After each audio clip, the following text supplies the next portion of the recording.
Well, the last 24 hours have been really interesting. I know a lot of you are trying to ratio me in the comments section, but just remember, all of the comments, all of the thumb down, it's great for my analytics. Use your aggressive feelings, boy.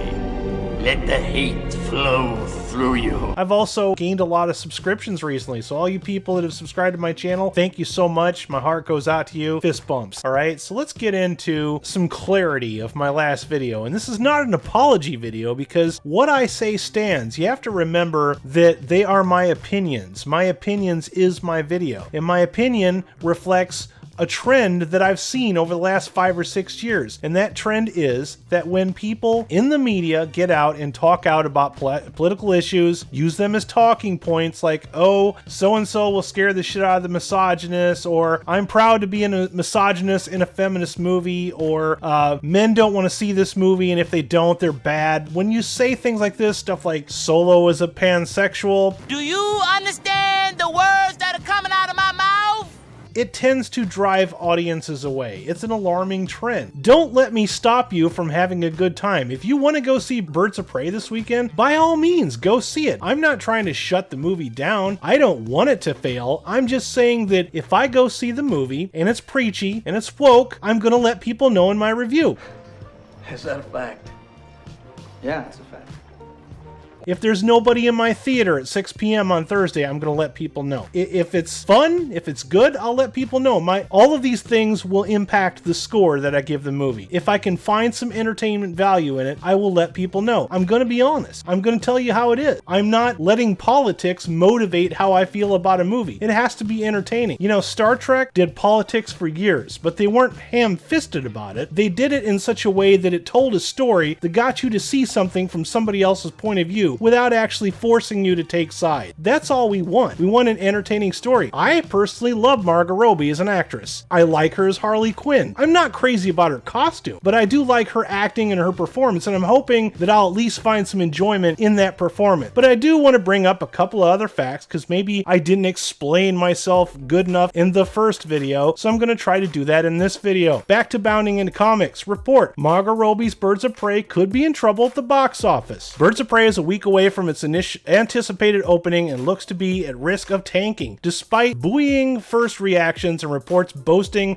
about early ticket sales numbers. Cosmic Book News says the film starring and produced by Margot Robbie is dead in the water as far as box office, according to Los Angeles source of writer Matt LeGloin. Here's Matt LeGloin's tweet right here. I don't usually like doing Twitter, but I had to bring it up and look at it. And what he's showing basically is box office predictions. He's showing the fact that seats, the people that have actually reserved their seats. Now keep in mind that a lot of theaters don't do reserved seatings. For example, my theater has 3 show times for Birds of Prey on Thursday. There's one at 6, one at 7, and one at like 9 or 10 p.m. I did look at the D-box seating, but then I decided I wanted to see the earlier show so that I could get the review up earlier. And also, I personally don't really need a D-box seat. Also, I'm not crazy about D-box. I like to sit in the back of the theater so that I can see audience reactions, because those factor into my scores. I'm probably going to get ratioed anyway, but I don't care.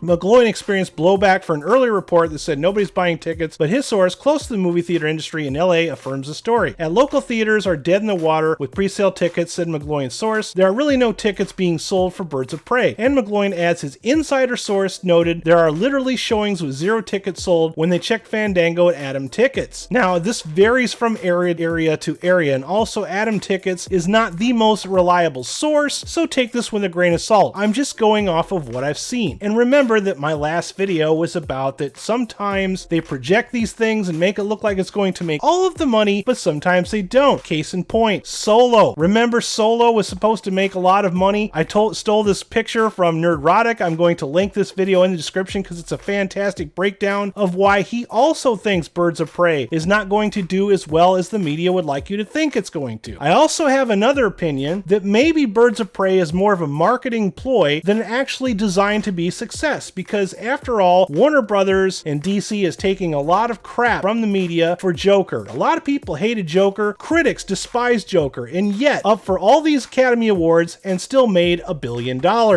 Alrighty then.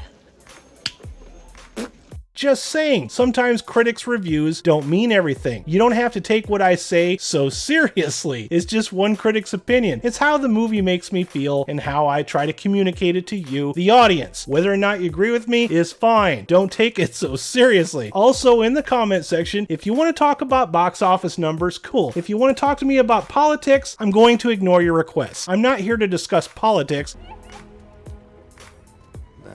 I'm here to discuss the fact that when you shove ham-fisted politics into the movie just for the sake of the politics, it tends to drive audiences away. It tends to tune people out, me included. I'm not a fan of that. There is a way to tell a good story. You can have politics in story, but have a good story first. Make a script and build your movie around the good script. Back to the article. People on social media sent McGloin screenshots of the apps displaying available seating in empty theaters across the USA and also in Mexico. Over in LA, the home of the Inside Source, the Cinemark Theater is coming up equally empty. McGloin posted a screenshot presenting blue everywhere at checkout. A Twitter user from Santa Monica comparing the potential disaster to Charlie's Angels posted data from ArcLight Location in response. He writes, between 4 and 6 tickets only have been sold in theaters that seat over 170. But Charlie's Angels analogy is appropriate when Birds of Prey is being accused by critics, but celebrated by its makers for the same brand of quote-unquote wokeness. The Angels reboot flopped with an $8 million opening weekend last November. Now, Birds of Prey, from what I understand, needs to make $50 million in the first weekend in order to be considered financially successful. Will it make that? Who knows? McGloin's initial illustration that regular moviegoers are staying away all over North America was a screenshot from a nightly screening on opening day in IMAX that was practically dead. Inaccurate claims on the part of Atom Tickets and the online shill sites, BOP is outselling Suicide Squad and Wonder Woman in pre-sales, fueled McGloin's reportage. He also points out the Atom app was as widely used back in 2016-17 when Wonder Woman and Suicide Squad came out. There's a disparity as well between Wonder Woman and Suicide Squad's opening hauls. David Ayer's Squad earned $133 million in its first weekend, and Amazon's Silver Screen debuted opened to $100 million plus, a drop of $33 million. According to McGloin, tracking for Birds of Prey is tracking at $50 million at the highest, which he calls really high and exaggerated given the lack of tickets sold. YouTuber Tim Pool picked up on McGloin's report and stated, I think it's fair to point out that a lot more tickets have probably been sold maybe. Look, I went and checked and sure enough I found similar results. I didn't do an extensive search like he did. Poole concluded, it seems odd to me that with the early screenings to be overwhelmingly positive and this being a DC movie no one is buying tickets. Now why would Ewan McGregor say something like this? Well, maybe some of you forgot that back in January, the brutal way Ewan McGregor's family discovered affair, daughter calls him an a-hole. Ewan McGregor's family found out about his affair in the most brutal way. The Trainspotting star, 47, married Eva